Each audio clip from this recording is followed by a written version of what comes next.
Halo Jabra Tim. Ada sesuatu yang lagi rame nih. Lu harus kasih dia kesempatan lagi. Di atas kertas lo semuanya harusnya menang. Ada bahasan yang paling ditunggu-tunggu. Oke, ini Arsenal punya idola baru nih. Ada John Legend datang ke Emirates Stadium aja kemarin tuh fotonya sama dia dan anaknya ngefans banget sama orang ini. Dia adalah Miles Lewis Kelly yang punya catatan apik saat jumpa Ipswich. Bahkan belakangan ini Arteta kayak mempercayakan posisi bek kiri sama dia nih. Kayaknya memang antara dia punya potensi besar atau memang selama ini yang tunjukkan sudah cukup oke. Apakah memang ya ini emang dicoba terus sementara Calafiori masih menunggu match fitness ya Mas? Atau memang dia pelan-pelan bisa menjadi kompetitor buat seorang Calafiori di sana bek kiri? Tergantung lawan yang dihadapin. Arteta tahu betul kualitas dua pemain ini emang punya kelebihan masing-masing. Calafiori kalau kita bicara dari aspek defense-nya, karena gue baca statistiknya, Calafiori itu lebih banyak melakukan tackle, melakukan intercept yang aspek-aspek atau atribut-atribut defensifnya yang jauh melebihi apa yang dilakukan oleh Niles. Sementara kalau Miles itu justru dia dari sisi ofensifnya, dia berani melakukan take ons, ada kalau nggak salah 8 take ons, 7 kali sukses. Persentase take onsnya bagus, persentase dribblingnya dia juga bagus, dan juga upaya untuk masuk ke dalam sepertiga terakhir dia lebih banyak dibandingkan Calafiori. Dan dia adalah pemain yang berani untuk masuk ke tengah dibandingkan Calafiori yang lebih sering berada di posisi sayap dibandingkan dia masuk ke tengah. Sementara Arteta ketika menunjuk Calafiori awalnya memang dia ingin dibantukan ke lini tengah juga untuk bisa menambah balance ya. Kalau kita selalu analogikan Arsenal kan yang terlalu berat ke kanan, di mana pusat sentra serangan semuanya kan ada di Saka dan juga Odegaard di sisi kanan. Sementara kirinya tuh timpang banget. Cuman mengandalkan seorang Martinelli atau Trossard di sisi kiri. Sementara kalau ada Calafiori dia diharapkan bisa membantu dari sisi offense-nya seperti itu. Tapi ternyata dia tidak bisa menawarkan sisi offense-nya. Di samping cedera dia juga lumayan sering mengalami cedera, makanya berapa kali ada rotasi di mana Miles yang lebih sering dimainkan di posisi itu. Jadi kalau dia butuh pemain yang bisa melakukan penetrasi ke dalam, di mana itu yang dibutuhkan Arteta, sementara Martinelli tidak bisa melakukan itu, Trossard kadang-kadang tidak bisa melakukan itu, makanya butuh bantuan satu lagi dari sisi flank di posisi kiri, sayap kiri. Itu ya makanya kenapa dia selalu dimainkan, dan belakangan ketika butuh creativity lebih dari sisi offense, dia bisa menawarkan itu. Atau mungkin dari faktor itu cara bermainnya untuk beradaptasi dengan taktik Arteta, Lewis Kelly lebih fleksibel dibandingkan Calafiori. Gue rasa Calafiori pun juga bisa menawarkan sesuatu yang segar banget sih bagi Arsenal ya. Gue justru ngeliatnya lebih liar Mas kalau ada Calafiori tuh.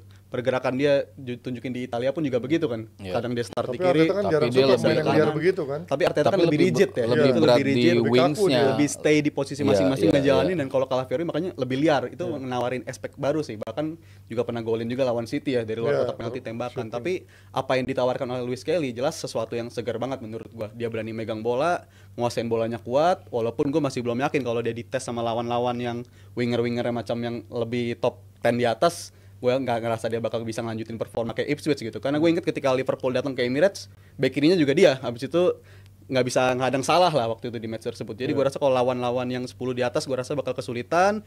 Tapi di momen kayak begini, di festive period, dengan hadirnya dia nambel dari pemain-pemain di atasnya pada cedera, gue rasa dia udah menawarkan sesuatu yang bagus banget bagi Arsenal. Dan juga untuk pemain belakang ini kan udah mulai bisa ambil resiko ya. Gue ngeliat Arsenal belakangan tuh udah mulai ngambil resiko tuh. Tadinya gue mikir kalau bek kiri cedera-cedera semua jangan Lewis Kelly, mending Timber aja sekalian. Karena Timber setiap kali dimainin di situ performanya bagus. Tapi gue rasa sekarang Tapi karena kan nggak ada Partey dipaksa di bek kanan kan. nah partainya nggak jalan terlalu maksimal lah, akhirnya Timber aja mainin di sana dan Lewis Kelly bisa ngisi. Gua rasa itu berkah bagi Arsenal di bulan Desember, bisa survive ngelewatin masa-masa sulit di November, itu bagus banget sih. Tapi gue nggak yakin di Januari dan sampai selesai musim ini pemain yang bisa nganterin Arsenal bersaing di papan atas lah. Nggak boleh ada sentimen buat pemain muda kayak gini kalau menurut gue. Kalau dia kan emang startnya dari gelandang, makanya dia bagus ketika di sepertiga terakhir. Dia bagus menawarkan itu. Sementara beberapa pemain yang selama ini dicoba Arteta untuk bisa digeser ke posisi kiri dan startnya dari posisi gelandang, sempat nyoba Granit Xhaka kan di posisi itu. Partey sempat dicoba di posisi itu juga. Tapi kan mereka tidak bisa menawarkan apa yang ditawarkan oleh Skelly di posisi masuk ke dalam kotak penalti. Penetrasinya itu yang tidak dimiliki oleh pemain-pemain lain. Makanya kenapa dia begitu suka belakangan untuk menambah daya gedornya Arsenal itu, karena dia bisa menawarkan itu yang tadi gue sebutin, aspek-aspek ofensifnya dia tuh jauh melebihi apa yang ditawarkan. Bahkan Calafiori pun jauh dibandingkan dia gitu. Apalagi kalau kita bicara partai yang aspek defensifnya jauh lebih tebal dibandingkan dia gitu. Jadi ya masuk akal karena kenapa dia dimainin terus-terusan belakangan, ya karena dia memang mau nambah daya gedor di sisi kiri, terutama ketika yang tadi gue bilang kanannya terlalu berat di sisi Odegaard dan Saka, tapi yang nggak bisa dilakukan oleh Martinelli dan juga Trossard, makanya ditambahin sekali di situ.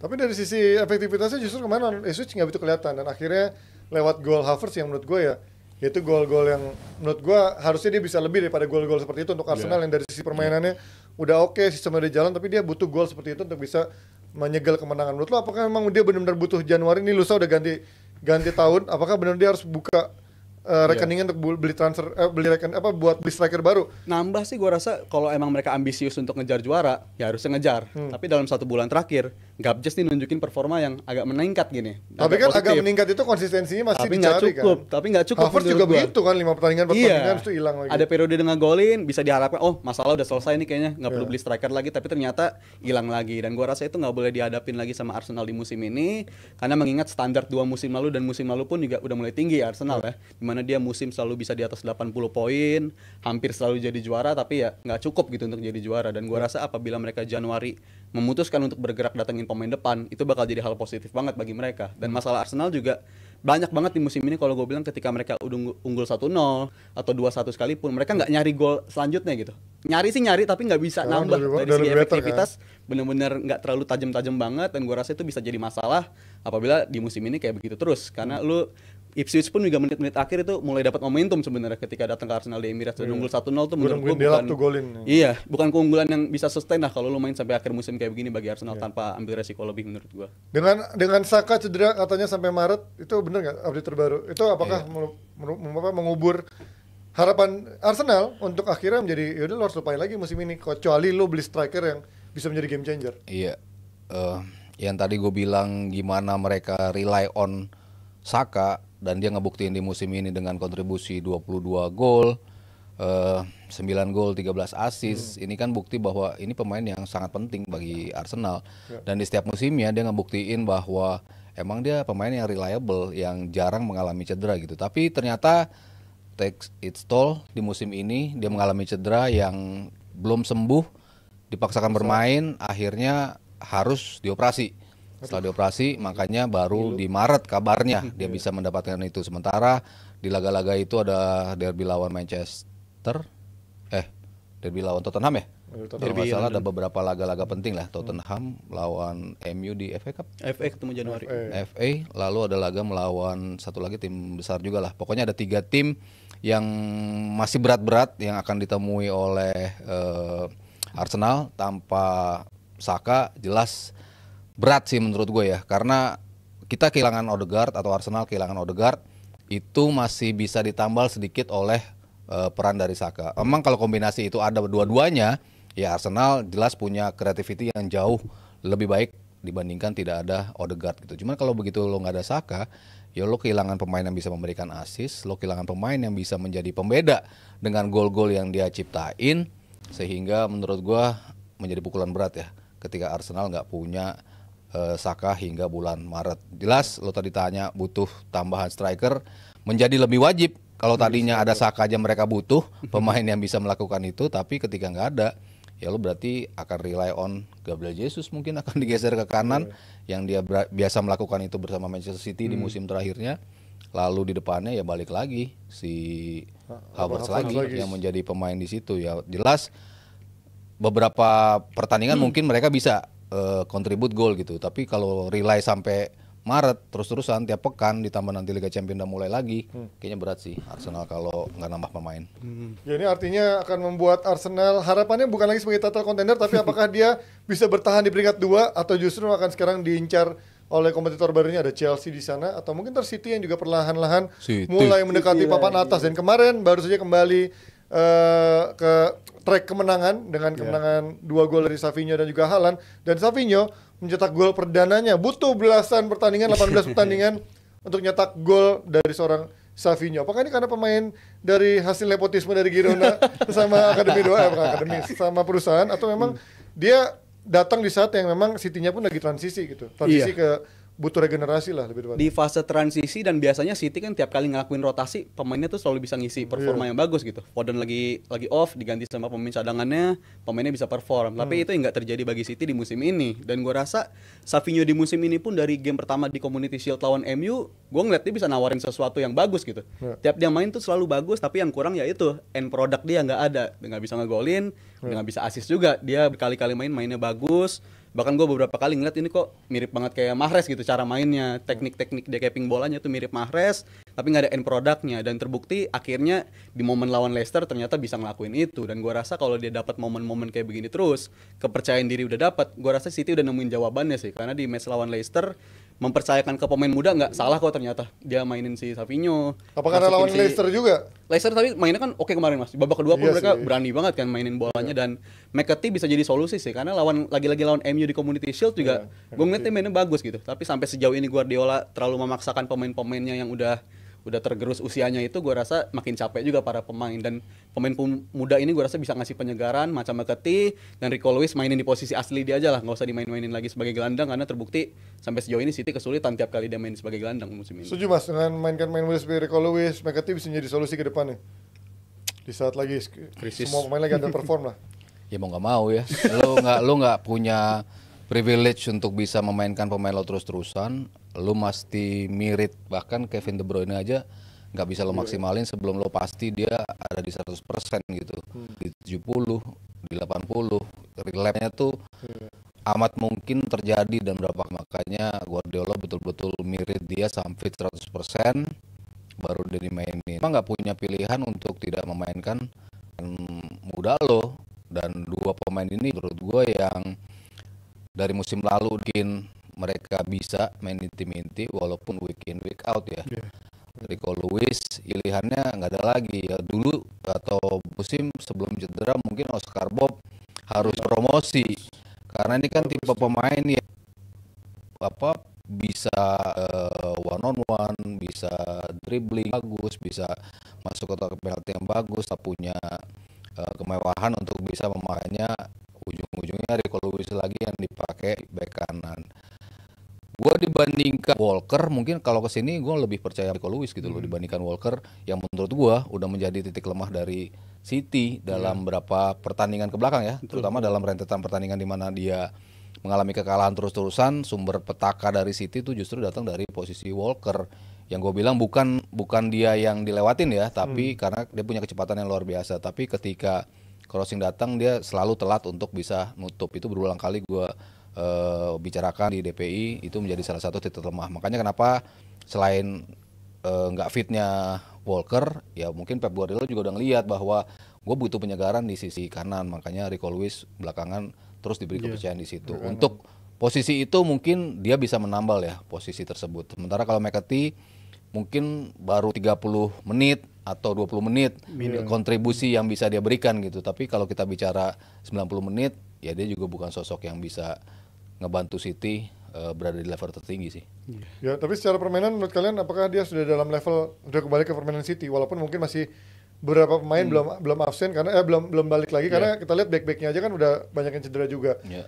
Menurut gue sangat belum sih Mas. Kalau berkaca dari match lawan Leicester ya, dan sebelumnya lawan Everton tuh match yang istilahnya udah berkali-kali kita lihat di City musim ini lah, yang mana dia udah unggul tapi bisa kekejar dan City nggak bisa dapetin gol kemenangan. Itu udah biasanya terjadi kan banyak banget. Guardiola katanya even ada pemain absen dia secara sistem tetap bisa berjalan dengan intensitasnya kan. Sekarang kayak agak lambat buat gue dari cara main. Dan cara responnya nggak seperti musim-musim sebelumnya. Ditambah match kemarin terakhir lawan Leicester, ya mereka menang 2-0, tapi gue ngeliat peluang Leicester pun juga banyak banget gitu. Itu peluang-peluang yang kalau diberikan ke tim yang mungkin papan atas, gue rasa City bakal kalah-kalah lagi juga. Jadi belum ada tawaran yang bisa menjanjikan mereka itu bisa survive, bisa keep up di tengah musim poin terakhir, kecuali kalau mereka bergerak menurut gua sih. Di Januari itu bakal krusial banget bagi mereka, walaupun tadi gua udah nyinggung soal pemain Emang muda. Januari bisa main pertanyaannya. Ada info kan mereka tuh udah mulai ngelirik-ngelirik dari Yang Freddy lirik Bola, doang. jurnalisnya. Ngelirik doang. Kan kayaknya Tapi gua rasa bisa dilakuin penentuannya sih. bulan Maret sih menurut gua baru dia bisa beli apa enggak. Gue rasa kalau mau nyelamatin musim dan mereka serius gitu untuk nyelamatin musim ini, mereka nggak ada salahnya bergerak di Januari sih, karena terbukti setahun kalender ini udah resmi Grealish nggak bakal ada kontribusi gol ya. Ini jelas sudah jadi Kacau petaka bagi banget mereka, dan Foden juga nggak konsisten di musim ini. Jadi gue rasa bergerak di bulan Januari bisa jadi kalau mereka punya resource yang cukup dan emang pemainnya benar-benar dibutuhkan, bukan cuma untuk menambal doang, tapi justru untuk jangka panjang. Karena gue ngeliat ini tim yang emang udah butuh penyegaran banget sih. Walker udah bukan Walker yang dulu, dan gue khawatirnya De Bruyne juga udah bukan De Bruyne yang musim-musim sebelumnya lagi. Kita lihat apakah City dengan kemenangan pertama ini hanyalah kemenangan manis sesaat atau justru ini menjadi momentum dia untuk manuver menjadi kembali City yang bisa mengejar papan atas lagi. Kita baca soalan dulu ya. Oke, ini udah ada beberapa yang nyawer dari Steven Rp50.000. Bang Panji, sampein Kamorim suruh walk out minggu depan daripada 7-0 season 2. Sumbar lihat nih. Pak Bro Amorim bakal menunjukkan tetap kalah, tapi nggak dibantai 7-0. Lihat aja dulu. Next dari Milanisti Rp50.000. Milan dengan Konsikau apakah bakal bisa bermain dengan lebih sistematis? BTW Koci mana? Salam buat Mbak Nesa. Konsesa tuh jawab tuh Konsesa sistematis apa enggak? Karena Porto pragmatis juga mainnya. Iya. Jadi tipe secara itu. kalau main cantik juga menurut gua Konsesa nggak main cantik juga sih. Siapa sih Nesa makin cantik gimana sih? Respon yang mana nih? Yang mana sih yang ditanya? Nanti kalau gua bilang Nesa cantik pasti ada banyak komen-komen yang ternyata Panji Indonesia Udah lo jawab aja lo, tapi bisa ini nggak sih baca ini bisa? baca apa Aura? Bukan. Kalau tapi lu sebenarnya ini apa namanya kalau baca Al-Qur'an bisa tapi. Ngaji Ngaji bisa. Ngaji. Sangat lah Mas Panji. Ya insya Allah lah bisa lah. Insya Allah. Tadi ada yang nanya Koci mana? Lu kan tahu. Liburan dia liburan, bukan liburan. Bininya. Emang dari minggu lalu dia udah minta libur. Bahkan di offset 2 pun juga dia bilang, udah gua mau break dulu. Cuman karena minggu lalu itu masih ada sponsor, jadi tetap harus siaran. Habis itu emang dia pengen, udah capek dia katanya. Oke, liburan guys, akhir tahun. guys. Next dari Mas Eko, Rp50.000. Akhirnya City tutup tahun 2024 dengan kemenangan. Menurut Mas Aryo, City wajib beli pemain di posisi mana di Januari nanti ya? Posisi gelandang bertahan sih kayaknya. Posisi Striker. karena Haaland. Ya. Sekalian. Di saat Haaland nggak ada, nggak punya Alvarez lagi sekarang. Lebih krusial yang bisa nyimbangin lini tengah sih. Kovacic bisa, tapi kan berapa kali Butuh beli 2 dia. cedera juga. Jadi ya kayaknya kalau di posisi penyerang depan ya mereka masih bisa rotasi kan. Ada Foden di situ, ada Grealish di situ, ada Doku di situ, ada Savinho, ada beberapa opsi lah. Bisa golin. Belakangan Tapi Savinho baru 1, Grealish nggak bisa golin. Tapi ada opsi lah dibandingkan di tengah. Di tengah kan krusial banget. Ya, Ketika buat lo Rodri sih maksain ya, paling penting sih. maksain Gundogan turun, dia nggak bisa perform juga di situ. Maksain Bernardo Silva agak turun lagi, nggak bisa. Apalagi dia nggak bisa nunjukin kemampuan itu. Rico Lewis kan tadi kita sebut lebih baik di posisi kanan. Tapi Kadang-kadang dia siapa yang mau masuk ke dibeli di tengah. situ, Mas? Nggak banyak pemain yang bisa. Mikir Zubi juga. Mendy, wih. Mikir juga tapi Mas. Yakin apa enggak nih project ini? Matias Nunes aja gagal. Siapa lagi Calvin Phillips? Calvin. Siapa lagi? Banyak yang gagal. Banyak yang nggak bisa kan memenuhi ekspektasi jadi pengganti Rodri. Karena geser Rodri siapa yang bisa? Iya. Busquets, Jauh kelasnya. Busquets doang yang Rodri bisa. soalnya bisa merangkap 2 posisi, DMF sekaligus yang bisa nyetak gol juga. Jadi Iya, susah saya. Oke, next dari Pelestil Aida itu Rp75.000. Rumornya Liverpool incar Guehi. Bener sih baca Guehi? Guehi. Seberapa urgentkah Kalau Liverpool? gue lo? Seberapa urgentkah Liverpool untuk nambah center back? Semoga Guehi tetap di Peles. Ya, semoga aja tetap di Peles karena gue suka nih pemain, bahkan di Peles pun tetap dapat jam terbang di Inggris. Tapi kalau ngeliat urgent apa enggak buat Liverpool, jelas enggak sih ya, karena mereka udah punya Kwanzaa dan terbukti Joe Gomez bisa cover posisi itu juga. Tuh kan, Jadi jawabannya aman. gue udah dikit nggak mungkin Panji nggak kegoda sama Nesa. Bapak anak 3. Jawabannya nggak perlu. Jadi nggak mungkin ya. Nggak mungkin, nggak perlu. Tapi kan lo bilang katanya kalau untuk Yang menyelamatkan. nggak mungkin apa sih Panji kegoda yang nggak mungkin? Gimana sih? Yang mana lo ngomongin yang jelas? Panji itu demennya Ada sama Kwanzaa Mas. Ya benar. Tapi katanya kalau untuk kan lo yang ngomong yang mana? Kalau untuk menyelamatkan musim ini dia tetap butuh back untuk. Butuh, untuk kalau menurut lapis gua Konate sih. ya. Bukan gue yang bilang itu kalau. Bukan ya, untuk Menurut gue Joe iya, Gomez ya. karena Konate Joe Gomez belum terlalu aman untuk jadi partnernya. kemarin kan dia cedera. Cedera, Kan? ganti Kwanzaa. Diganti Iya. Tapi Kwanzaa. Konate mau sembuh di Januari ini, jadi bisa. Oh, Januari sembuh. Kan katanya Desember juga. Desember mundur akhir, lagi, ya. mundur lagi. Ya kalau lo mau fight di 2 jalur di mana lo bisa juara di Liga Champions, bisa juara juga di Premier League. Ya gua rasa sih butuh ya tambahan pemain belakang. Ya paling nggak untuk nambel kalau Konate nggak fit, kalaupun dia fit, apakah dia bisa langsung match fitnessnya bisa menampilkan performance yang bagus. Lalu ini apaan sih? Vanessa ketawa lagi. Itu nge-spam anjir. Gua harus tutupin ini gua kan tadi. Lalu lanjut. Kwansah berapa kali juga nunjukin performance yang menurut gua nggak sebagus ketika musim kemarin. Musim kemarin dia breakthrough player sama kayak Conor Bradley. Conor Bradley pun di musim ini nggak sebagus ketika dia breakthrough season musim kemarin. Kwansah menurut gua juga begitu. Tapi ya semakin sering dipasang, semakin besar kemungkinan dia untuk bisa keep up sama Konate. Tapi kan tetap aja kalau something ada masalah dengan Gomez lagi, dengan Konate lagi, ketika dia ada problem kan lo tetap butuh backup kan di lini belakang. Tapi gue nambahin dikit dengan reputasi FSG dan rekam jejak FSG, kayaknya lebih mungkin mereka kalau ada Gomez cedera lagi kayak sekarang mainin Endo jadi back sih dibandingkan beli back baru. Karena FSG rekam jejaknya kayak begitu, lebih Tapi lu pernah beli kayak model apa? Rhys Williams, Ozan Kabak, Ben gitu, Davies, kan, gitu ada aja. Ben Davies. Mungkin Endo ya udah beberapa kali dicoba di musim ini di posisi center back. Solusinya mungkin kayak gitu, ala-ala Milner lah. Posisi manapun dibutuhkan dia dimainin di situ. Tapi kan dia pendek, kayaknya Milner masih agak sterek badannya. Milner larinya FSG masih lah. nggak ada udelnya. Oke, ada saweran lagi terakhir dari L Studio Rp100.000. Wih, terima Lu kasih. dong L berdiri. Studio. Terima kasih. Semoga MU menang nanti malam. Amin. Lawan Newcastle lagi gak Iya. gampang. Susah bahkan. Udah, ada lagi? Oke, sebelum kita lanjut, berarti Nesa punya catatan gila nih tentang Salah dan Liverpool. Udah jadi gak usah dibacain Lu komen-komen. gila lu Ada Jamal. L baru. Ya Jamal lu gila lu. Lu baru nonton DPI apa gimana? Udah dari dulu Jamal ya. Gak mungkin, Panji kan rajin sholat. Hey. Gak mungkin kegoda. Parah. Jebretnya Nesa punya catatan gila nih tentang Salah dan Liverpool sejauh ini. Bayangin ya, mereka tuh selalu berkontribusi udah 20 gol dalam 8 musim beruntun dan juga 23 pertandingan tak terkalahkan. Nah, kalau Klopp kita anggap legend, kira-kira menurut kalian nih, kalau Slot layak disebut apa ya Jebretin? Nah, tapi Jia kalau misalnya Liverpool juara dan misalnya nih punya gelar IPL-nya kekejar gitu, lo gimana MU? Salah siapa gitu. Baru sama, nggak apa-apa. Nanti kalau udah 2-1 baru mulai panik tuh. Sekarang masih sama. Kita lihat nanti. Terakhir juara tahun berapa? 13. Apa? Terakhir juara tahun berapa?